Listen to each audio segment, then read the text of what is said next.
I stood next to Joe and heard him say it over and over and over again. We need to get in there and take the head off the snake before they launch a nuclear weapon. And now he takes issue with a no boots on the ground offensive, a 2-week offensive that's wiping out the most effective terror regime that we have seen in the world in the last 50 years. Trump's ending a war, not starting one. Iran is not just Israel's enemy. Iran's not just our enemy. Iran's Saudi Arabia's enemy. Iran is UAE's enemy. Like, if you look at the vast majority of the Middle East, Iran has either tried to destabilize their governments, launch terrorist attacks against them, undermine their regimes that are far more friendly to the United States. They definitely launched October 7th along with their proxy Hamas in order to throw out the Abrahamic Accords, which, you want to know who said that also? Joe Kent. Welcome to the Give Me Liberty podcast of the Standing for Freedom Center, where we defend life, liberty, and truth.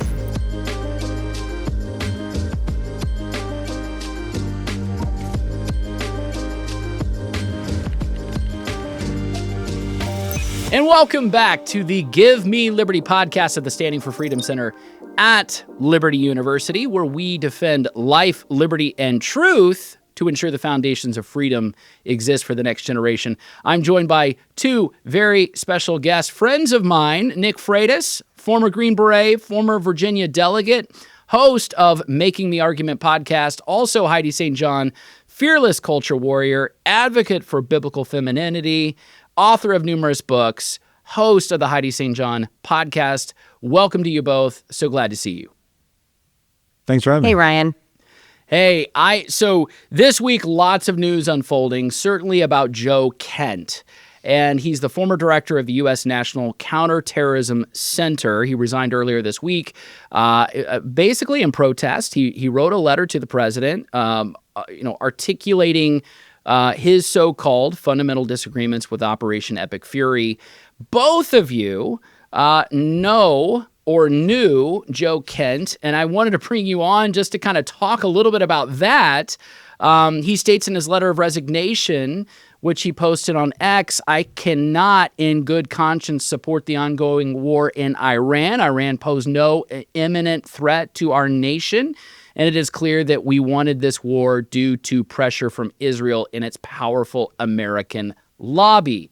Lots of debate there. Lots of debate on that topic. But he says basically in his resignation that he holds a different view, it would seem, than where he did just a few years ago or even a couple of years ago. That's why I wanted to bring you on to talk a little bit about this. Nick, you are a Green Beret veteran. You knew Joe. Talk a little bit about that. Yeah, I mean, I met Joe after my service in the military, but we both served for a time in 1st Special Forces Group, and then Joe moved on and served in some other units as well. But yeah, I had Joe on my podcast when he was running for Congress the first time. I was very supportive of Joe because one of the things that I appreciated about him is that he seemed to understand some of the things about the culture war that I wanted understood by people that were running for Congress. But he also had this, at that time, I felt like he walked this very, very good line between, look, we don't want to get involved in a bunch of wars. We don't get involved in a bunch of nation building. But by the same token, we're not isolationists. We're still going to play a part in the world. But we need to do it correctly and effectively when we do. And I was like, okay, this syncs up with what I think. And then, so I don't claim to be best buds with Joe or anything like that, but I've always liked him, respected him, and helped him where I could. And I was a little surprised. Okay, that's not true. I was incredibly surprised by the nature of the resignation letter, not because a former combat veteran, especially one that, it is owed our gratitude for 11 combat tours, and he lost his wife also to combat operations. But the nature of why he said he resigned, that is what did not make a great deal of sense to me. And that's what also kind of generated some concern on my part for, okay, what is really going through Joe's mind right now? Because there is a way he could have done this that I would have said, maybe I agree, maybe I disagree, but I respect that, right? I respect it. That's not what happened. Yeah. Heidi, you have a perspective, having run against Joe actually in Washington State, or he ran against you. Give us some background on this, because actually you and I had talked earlier this week And I thought, man, this is incredible news, and I don't think many people have your perspective. You kind of got a lot of background history on Joe and got to know him very closely through that whole experience. Tell us a little bit about that. Well, I might be the only person on this call who wasn't surprised by the way that Joe Kent resigned from the Trump administration. I have been contending for a long time that Joe is not a conservative, that he is not even a Republican. And I met Joe in 2020, shortly around the time that I announced my run for Congress. And I didn't know who he was. And so I reached out and said, hey, can we meet? Can we have coffee?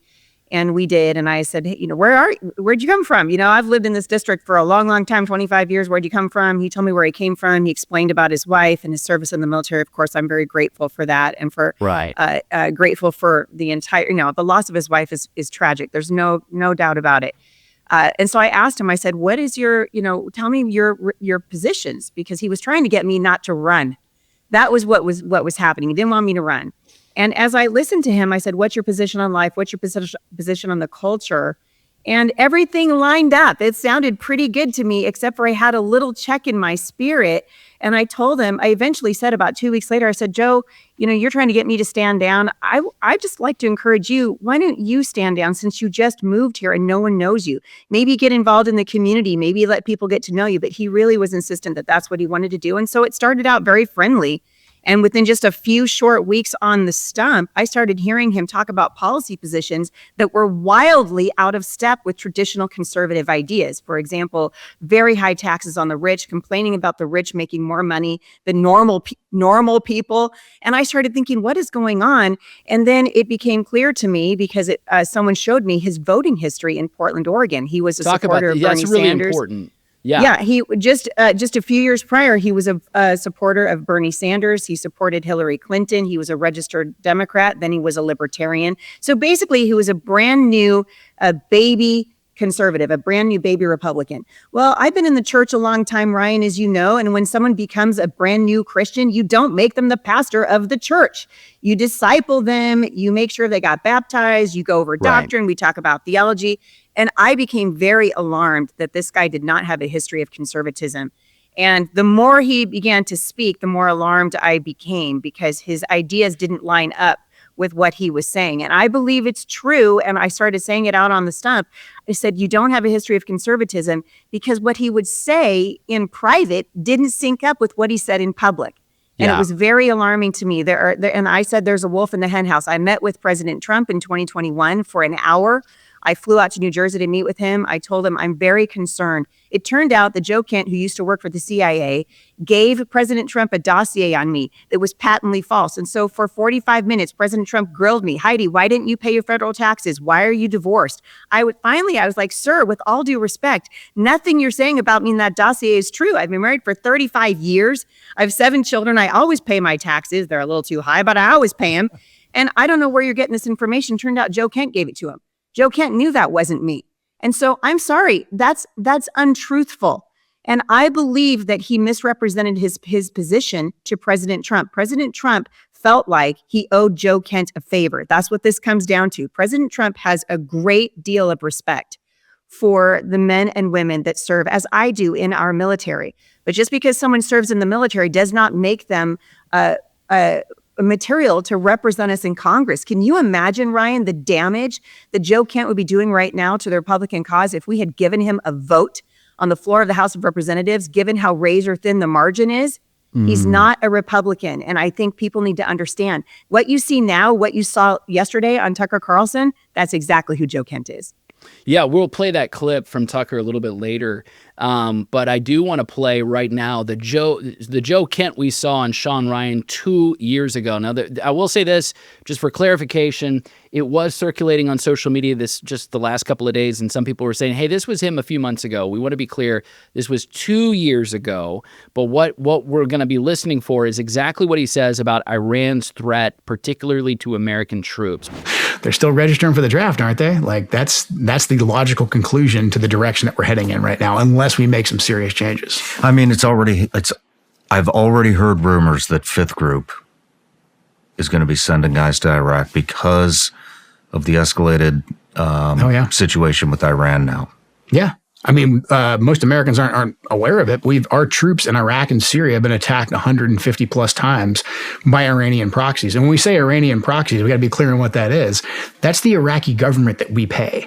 Because after the Iraqi military we spent $2 trillion on surrendered to ISIS, we had to go back in there in very short order and stand the military back up again. And guess who filled the breach? The Shia militias controlled by Iran did. And the Iraqi government's controlled by Iran. Okay, so going back, I mean, this is probably in context a greater argument for why nation building is not the exercise we need to be doing from our government, the Iraqi government there, of course. This is a form of betrayal, and this is allowing Shia proxies to attack and harm our troops. But that's not an argument necessarily against Operation Epic Fury, because essentially this is an operation about decapitation. This is about taking out the supreme leader. This is about taking out the Shia government, which is controlled. It is a radical Islamic regime. If they had a nuclear missile, they wouldn't hesitate. They wouldn't even wait 3 seconds to use it against either Israel or the United States. Death to Israel, death to America. Does that, what he's saying 2 years ago, is that inconsistent with what he's saying in the letter today? Yes. Here's and this is the part where I think there's I'm having a lot of frustration with this because again, I respect Joe as a warrior, as a veteran, and I respect someone that served our country a lot and lost a lot for our country. The problem is that everything that he's saying in that interview makes sense. And I know because I operated in some of the same areas in Iraq where we knew that it was Iranian Shia, proxy militias and everything else that were conducting operations. I was furious at the United States government and the Obama administration where they were freeing up funds to be able to go to the Iranians because they knew what it was going to come back to us in the form of, and it was bullets. And the other thing that I don't understand about this is that you can look at other interviews that he did where he talks about Israel being an ally because he made his entire resignation about Israel got us into this war and they got us into the last one. And I'm looking at that going, okay, Joe, this doesn't make sense, man.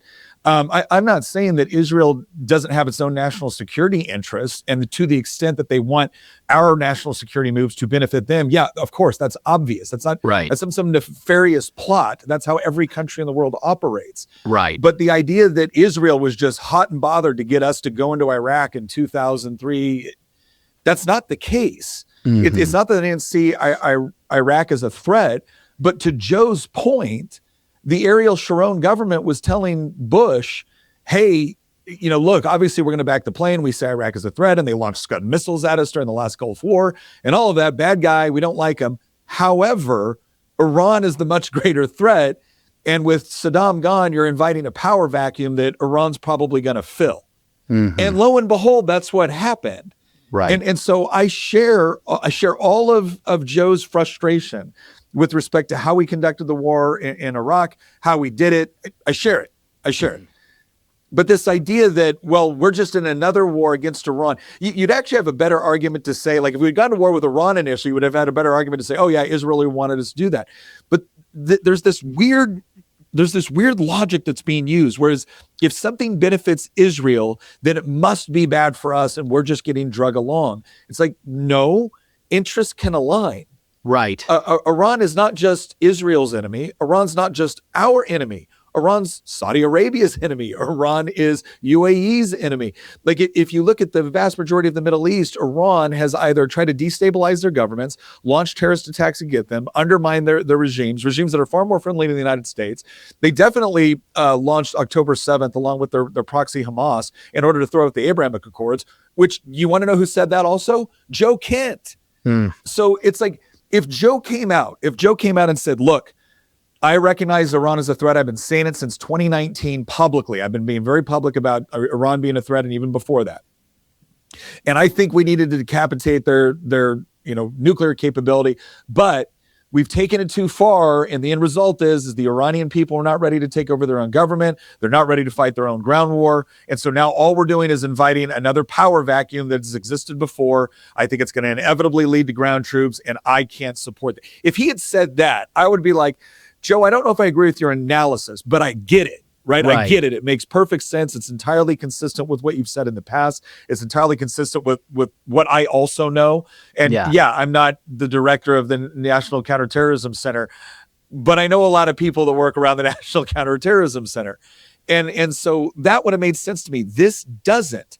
Right. And then 5 minutes later, he's the second Green Beret to go on Tucker Carlson to talk about this is all Israel bad. And I'm like, here we go again, man. Like, I don't buy this. The evidence doesn't support what you're saying. And whenever I see that kind of approach, I'm like, there's always something behind it. And it's always something a lot more than what the nice little pretty narrative is that's being put out. So I'm very disappointed because I think the argument that Joe made in his resignation letter, it doesn't line up with what he said before. Plus, he hasn't offered any new evidence that I've seen to suggest that his positions before were wrong and his position now is correct. The other things that I know about what has gone on in that time period, because I was also there, right, doesn't add up. And so I am running around trying to find consistent, coherent reasoning for what he's doing. Because like I said, there was a way he could have done this where I might have disagreed, but I would have totally understood and I would have respected it as just an opposing viewpoint. Because I don't share the position that whoever serves to the administration has to just stick it out and do whatever for as long. I don't share that position. If you honestly believe that an administration is doing something that is contrary to the benefit and welfare of the United States and you resign, I think that's perfectly acceptable and honorable. But make the argument. Don't just drop a bomb and then leave.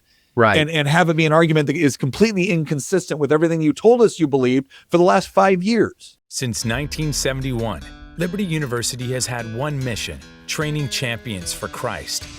We've been at this for a while, and in the shadow of the Blue Ridge Mountains, we have grown to be a global force.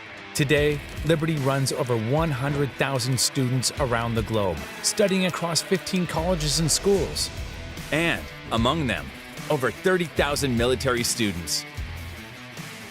Across 700 programs of study, we train as one: nurses, artists, business leaders of the future and today.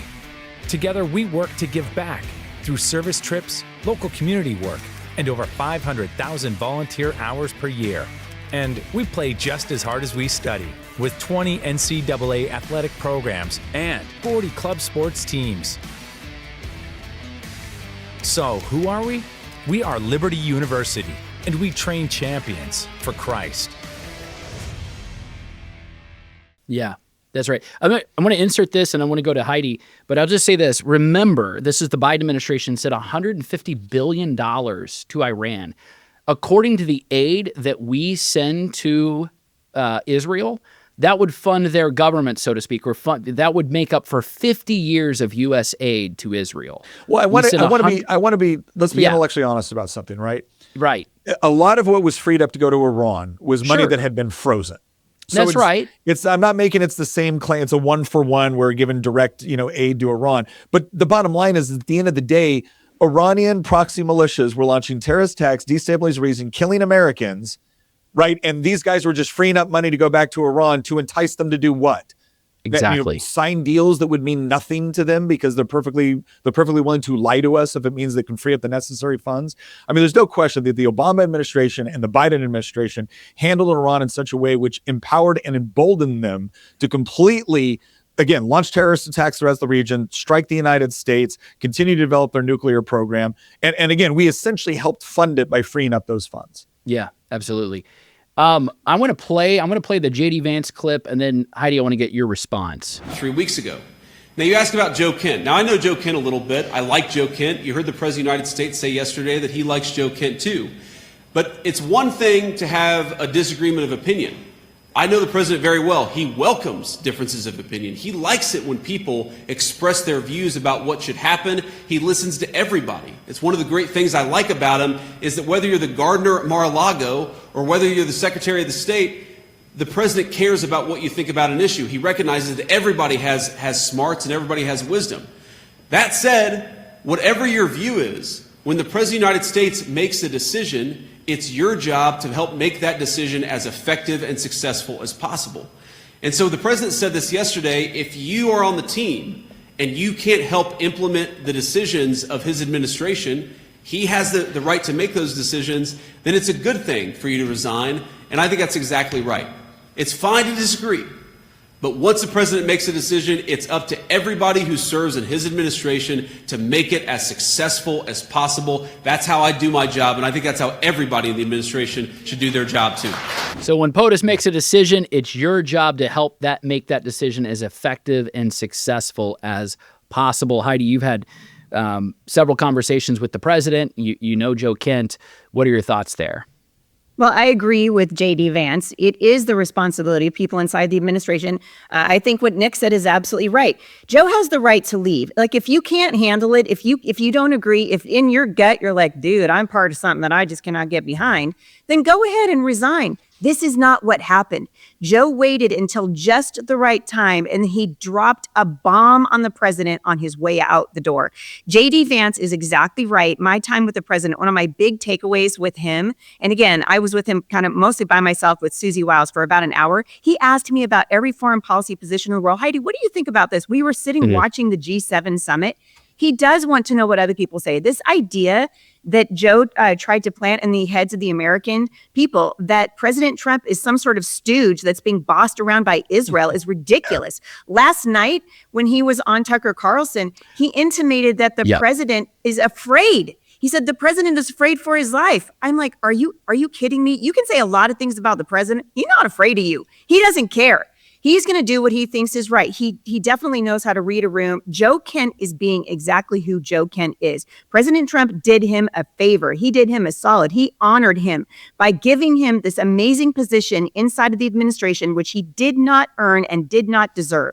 And what did he do? He dropped a bomb on his way out the door. He tried to make the president look weak and feckless and be the stooge of Israel. And this comes back to his hatred for Israel. Here is Joe Kent, who for years now has been campaigning. Remember, this is 2 failed runs for office in Washington state, 2 failed runs at Congress. And Joe takes issue after saying how much he is worried about Iran, telling the Washingtonians that we need to go on the offensive. I stood next to Joe and heard him say it over and over and over again. We need to get in there and take the head off the snake before they launch a nuclear weapon. And now he takes issue with a no boots on the ground offensive, a 2-week offensive that's wiping out the most effective terror regime that we have seen in the world in the last 50 years. Trump's ending a war, not starting one. And up until 5 minutes ago, we agreed with this. We all agreed. My phone rang off the hook the other day. People are like, I can't believe this is coming out of Joe. I am here to tell you, this is exactly who Joe Kent is. When the ties were made to Nick Fuentes and Joe said that's not real, and Tucker Carlson had, interestingly, Nick Fuentes on his show and then didn't push back when Nick said, oh man, I love the guys that killed millions of people over in Europe. When that didn't get pushed back on and Joe didn't make a statement, it tells you a lot about who these people are. This is who they are. This is an inherent and deep-seated hatred for Israel. That is where this is coming from. Yeah, we're gonna play that clip from Tucker right now, but we'll on the back end we'll talk a little bit about after this clip plays. I want to talk about what is the role of the propaganda game on social media. So what we're seeing on social media is very, very different than sort of the reality of what Operation Epic Fury is all about. What kind of pressure does it require to get a president who campaigned against exactly this thing for 10 years to do exactly this thing? What does it take to do that? I wish I knew definitively. I think there's 2 potentials or 2 schools of thought. I mean, one is the media echo chamber, the donors, the way the Israelis come in and kind of launder the information like I described previously. And then the other option is much darker. I mean, we still don't know what happened in Butler. We don't know what happened with Charlie Kirk. And by no means am I saying the Israelis did this or any of that, but I'm saying there's a lot of unanswered questions there. And there is enough data to at least say that there's a good chance that President Trump feels like he is under threat. So you have Tucker Carlson. You've got Candace Owens doing what she's been doing. You've got Megyn Kelly. You've got many others that are out there, on X, on social media, undermining at this point. It's kind of interesting. 2024, there was a coalescence. There was this is something I said last year. Actually, said it right after it was November of 2024. We said it on the Give Me Liberty podcast. Coalitions take a long time to build, but they can be broken easily. And we almost predicted that this would happen because you have folks like Elon Musk, very different philosophically from the president. And you've got these disparate viewpoints that are kind of coming together. They can break apart. It seemed as though in the aftermath of Charlie's death, there was an accelerant on this. And it wasn't necessarily about what is in the best interest of the nation or what is about honoring Charlie or supporting the very movement that he helped to build. But it was all a rush for what's in it for me. And even right now, they're undermining the president who they say they supported, but it's almost as if they don't agree with anything philosophically that he does at this moment. What is going on there? Well, I think some of what we saw, or what we have seen on the right recently, is it's a coalition of backlash to the left. It's a coalition of backlash against woke. And so you have some people that have joined that coalition just simply because they think the trans stuff is crazy, or they think that, or you have a lot of young men out there that feel like they have just been, isolated and denigrated for the past 2 decades. And they see that as being associated with feminism and the left as well. That doesn't mean you have a coalition of a bunch of people that have very similar worldviews rooted in a deep theological and philosophical understanding of what they believe and where they want to go. All right, they know what they're attacking. So what we have right now is a coalition with a fairly common enemy in the form of woke liberalism. Right. But then there's a lot of other there's a lot of other things that do not coalesce or align. We did a whole podcast series on what should the right want. Now, the good news is that most of the people that I talk to that have actually paid attention to politics, this is not just vibes or one-off feelings here and there. I could live, and I talk to people as different as James Lindsay and Orrin McIntyre and Doug Wilson and Michael Knowles, and everything they all described. I'm like, I could live in that country, right? I could live in that country. Nothing the left describes as something that I want to live in. Yeah. But the problem is we do have this one element that associates themselves with the right. But if you really look at it hard, especially with kind of in the Groyper movement or whatnot, it bears no philosophical resemblance to what we see as the right in the United States traditionally. There's certain elements of it. There's certain elements of conservatism that they kind of wear around as a skin suit when it's appropriate for them. And they do despise wokeism. Yeah. But then if you actually look at what they want or what they're advocating for or who they think the genuine enemies are, all of a sudden it doesn't make sense anymore. Right. And you can just tell that all we're doing is we're preparing for the next fight. And hopefully, hopefully we can put down woke before we get to that one, but it is coming. And I think one of the things that made Charlie so special is, one, I think Charlie did have a very good understanding of what the right should want, not just what we were fighting. And there was a lot of people that globbed onto that because Charlie ran a big organization and he would see people with talent and he would give opportunities and he wanted to bring people up because Charlie was not a gatekeeper. Right. And there were some people that got those opportunities, and when Charlie realized that, no, this is not a good philosophical alignment. Yeah. Fuentes is a perfect example of that. Candace ended up being a good example of that. He made the appropriate switches, but Charlie was also trying not to burn all of the bridges, right? There were some bridges he would burn. Fuentes, that was a bridge he was willing to burn. There was other people where I think Charlie had this heart of, my enemy is not ultimately against flesh and blood. I'm not trying to defeat another human being in so much as I'm trying to convince them to a way of thinking. Now, if they cannot be convinced, well, then, we're going to end up in conflict because that's inevitable, right? You want something very different. But I think he saw a lot of people that he had worked with or that he saw, hope for. And he desperately wanted those people to kind of come online. And again, it's not like he had to agree on everything, but there are certain fundamental things that kind of define American culture and American conservatism. And so I think Charlie would fight for those as diligently as he possibly could. And unfortunately, some people, I think, took advantage of that. And Charlie wasn't one to roll over and get pushed around, right? If he got to a point where he realized, okay, this isn't working, goodbye. And then you really saw some of those other people reveal themselves for who they were. And you realize that this was not about truth. This was not about any sort of consistent faith to anything. This was about, it was either about clicks or it was about self-aggrandizement or it was about achieving some sort of political and philosophical outcome that I certainly don't recognize as, someone on the right. Yeah, I want to insert this. Charlie, in many ways, the stuff that he was doing was mainly behind the scenes. On any given day, he was texting, messaging, talking to hundreds of leaders around the country, political leaders, social media influencers, pastors, and it was just a regular thing for him.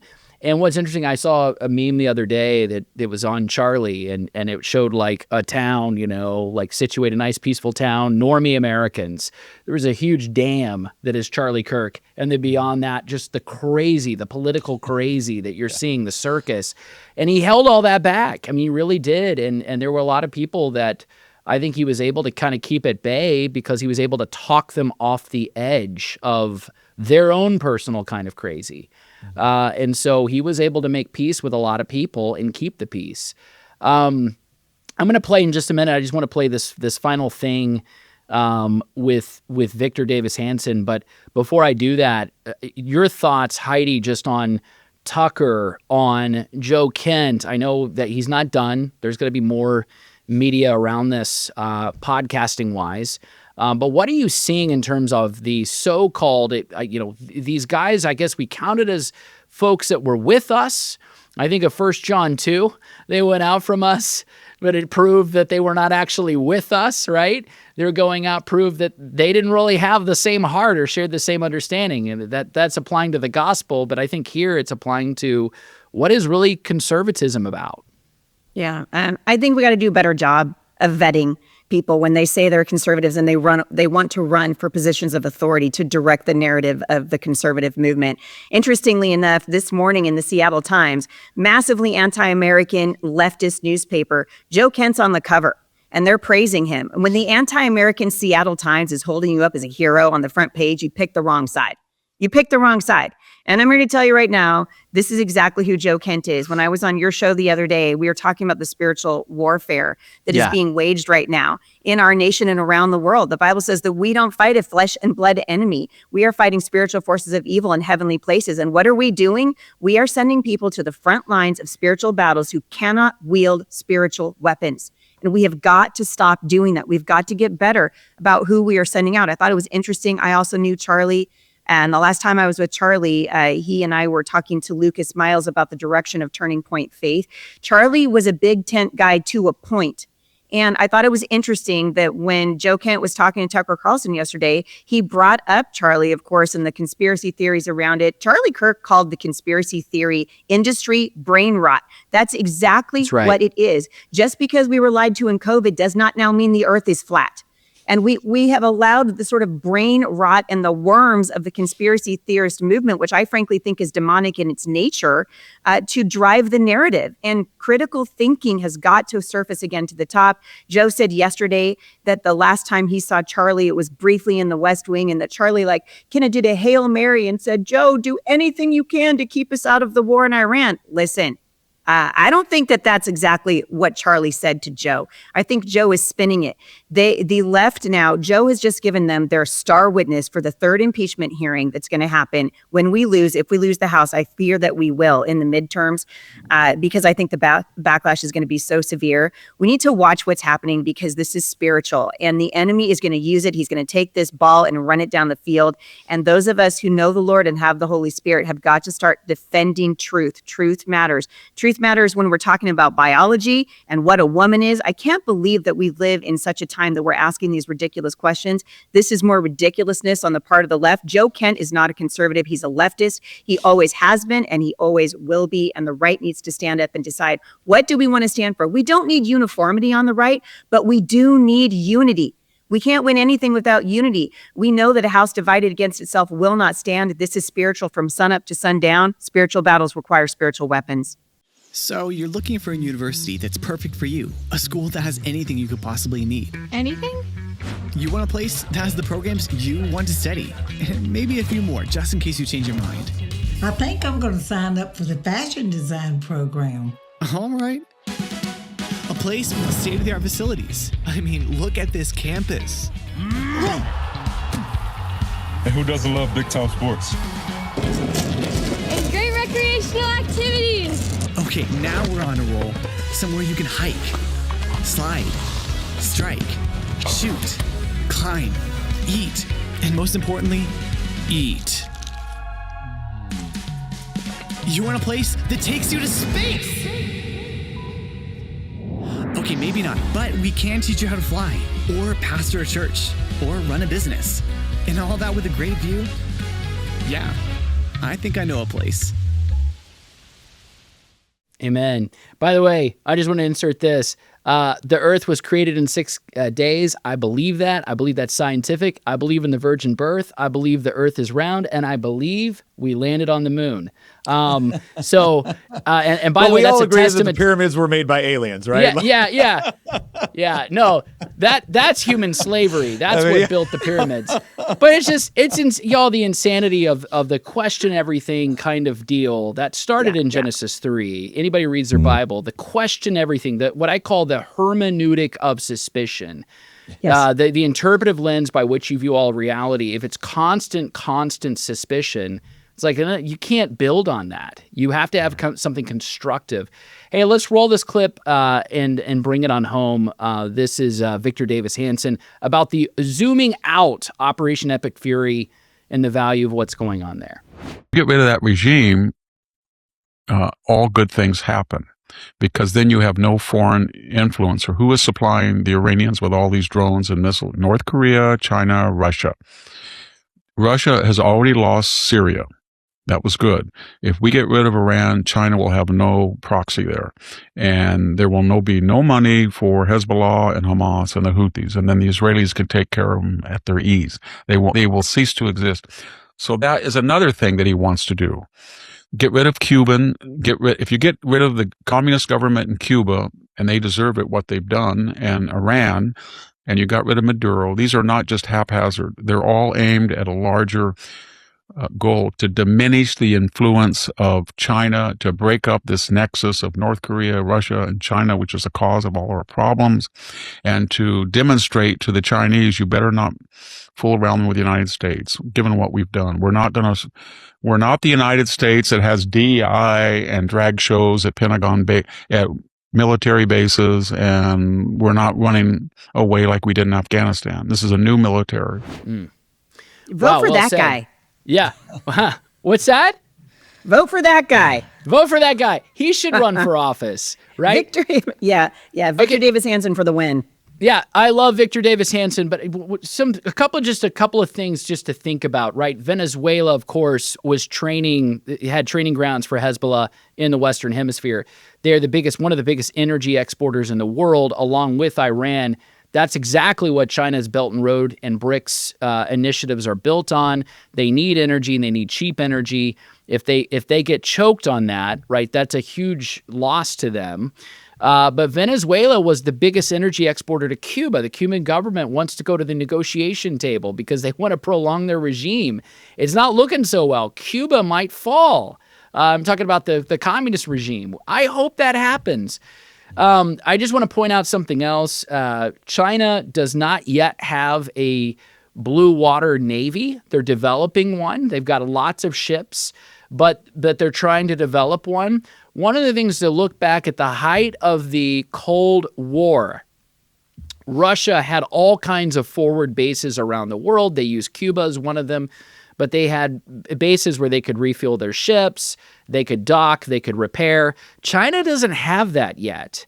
And so we're very early in this game. China certainly has their ambitions, and they've articulated what their ambitions are, but they're not the same kind of menacing threat that at the height of Soviet influence, Soviet Russia was, including their spy network. So there is a way in which, if Iran has a regime change, that they're kind of the keystone in this sort of vast network between Russia, China, North Korea.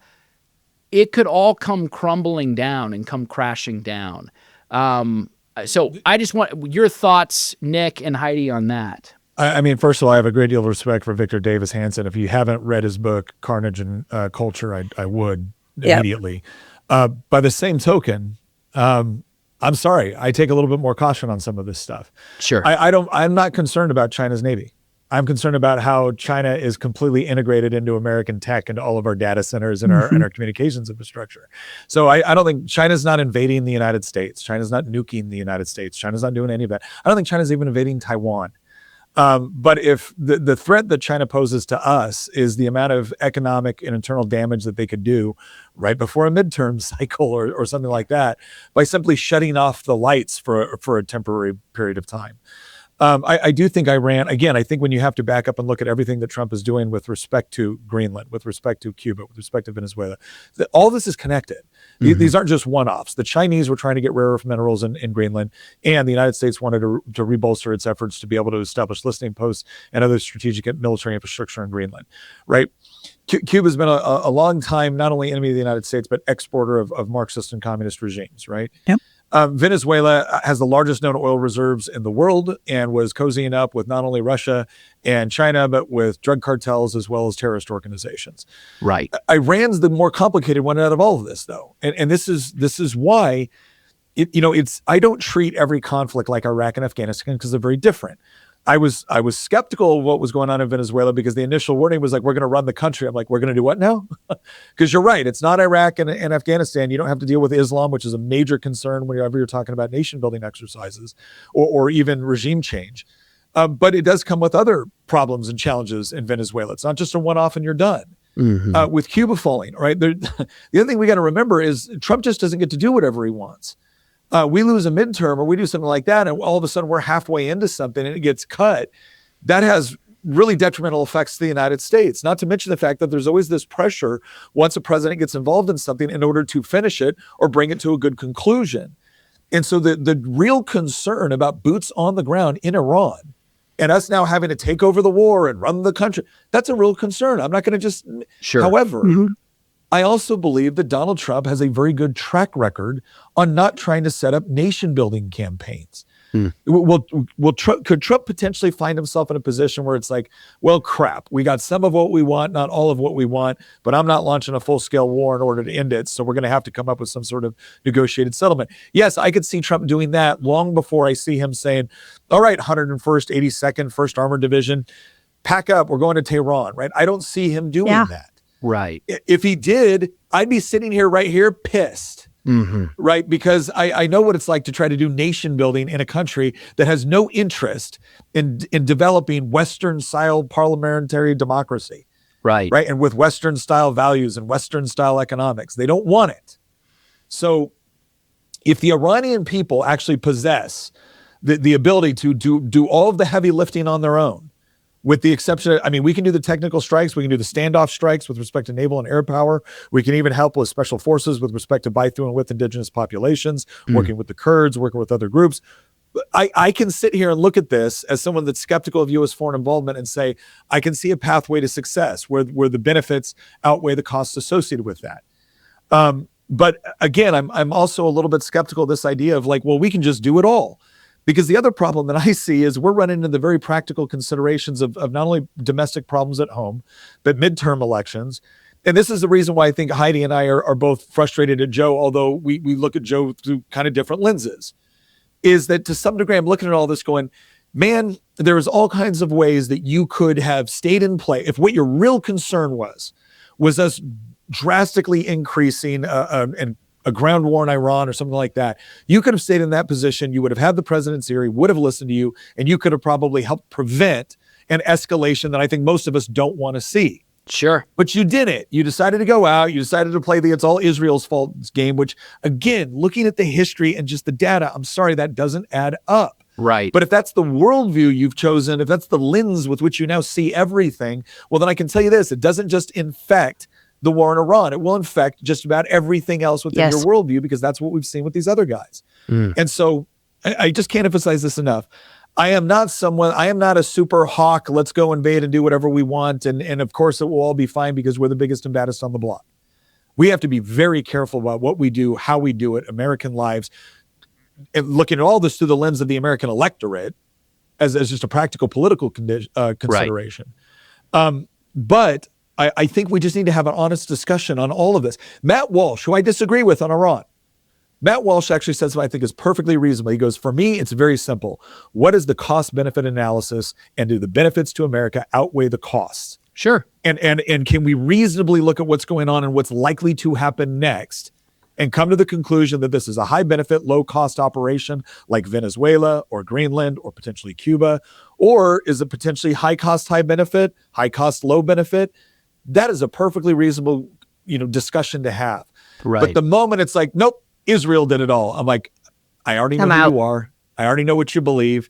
and I'm not interested. Right. Not because I don't think Israel and Israel's lobbying and everything should be an interest. But if you're going to tell me that your main concern is the Israel lobby, when Saudi Arabia, Qatar, and the UAE all spend more money on lobbying and a crap ton more money in our university system than Israel could ever dream of, then I'm going to tell you, you're the one with the blind spot, not me. Right. So, yeah. Well said. Heidi, your thoughts? I think it's really important that we remember that President Trump did not misrepresent his position. He's not interested in nation building. He has been talking about Iran for 30 years. He has been talking about their nuclear capabilities for 30 years. He's been talking about what's going on in Cuba for a very long time. The president did not misrepresent his position. He's not interested in nation building. I would be very surprised if he ends up putting boots on the ground there and saying, hey guys, we're going to go set up a new, we're setting up shop. Move out. He's not going to do that. I'd be really shocked. If he did, he's going to lose the support of his base in a nanosecond. I can tell you that right now. So I don't think that's what's happening. I also think it's really important that we control the narrative, or at least steer the narrative away from this idea that Americans should suddenly be isolationists in our approach to what happens in the rest of the world. Right. The United States historically has been a force for good around the world. Case in point is World War II, for goodness sake. We'd all be speaking German right now. If it hadn't been for the United States of America and our military has been a force for good. Have we had blunders here and there? Yes. We could talk about the tragic withdrawal, the stupidity of our withdrawal from Afghanistan. There's lots of different things that we could highlight, but overall, the United States and our interventions around the world have been to free people from tyranny, have been to be a beacon for hope and for liberty around the world. And we are doing that now. I thank God for President Trump for having the courage to do what Barack and Hussein Obama could not do, what Sleepy Joe Biden would not do. We have coddled these terrorists for too long. And President Trump came in. He did exactly what he said he was going to do 30 years ago. I thank God for him. I think we need to pray for him. I think we need to pray that he has wisdom and discernment, which frankly, I think has been a little part of his problem in surrounding himself by people who were unwise.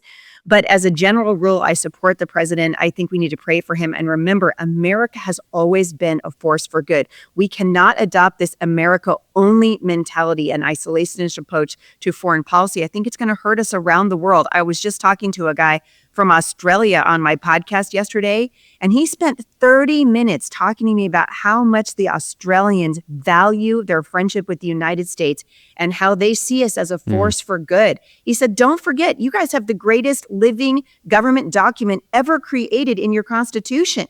Yeah. The Australians don't have that. We need to remember what we've been given, and to whom much is given, much is required. Yep. And by the way, we fought for that document, and that's the other thing. And so, I've got a friend in Canada that reminded me during the lockdowns under Trudeau's lockdowns. His father, Pierre, fundamentally changed their constitution back in the 1980s. They don't have a Bill of Rights like we do. And he said, but at the end of the day, he said, you know what the privilege is of being an American?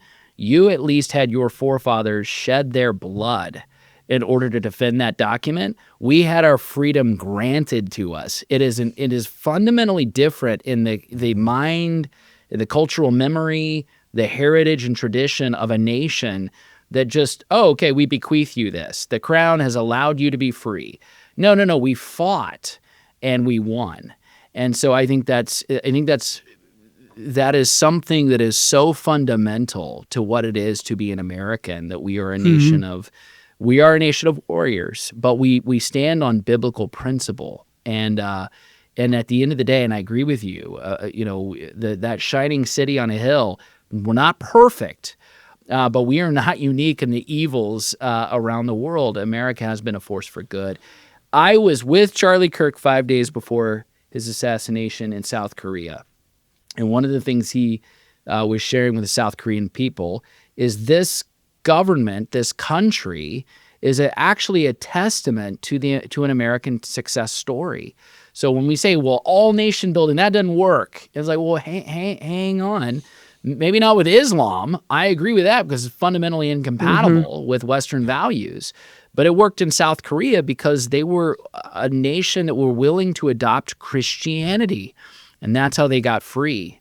And so that, by the way, secularism and militant leftism, if you will, authoritarian leftism, is what is jeopardizing that freedom right now in South Korea. Just want to turn to Nick, final thoughts as we wrap.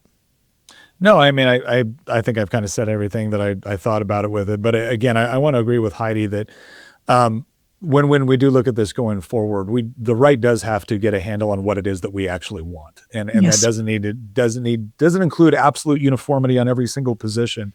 But I do think we need to understand what John Adams warned us about a long time ago, and that was our Constitution was written for a moral and religious people, Yep. and is totally unsuited to the government of any other.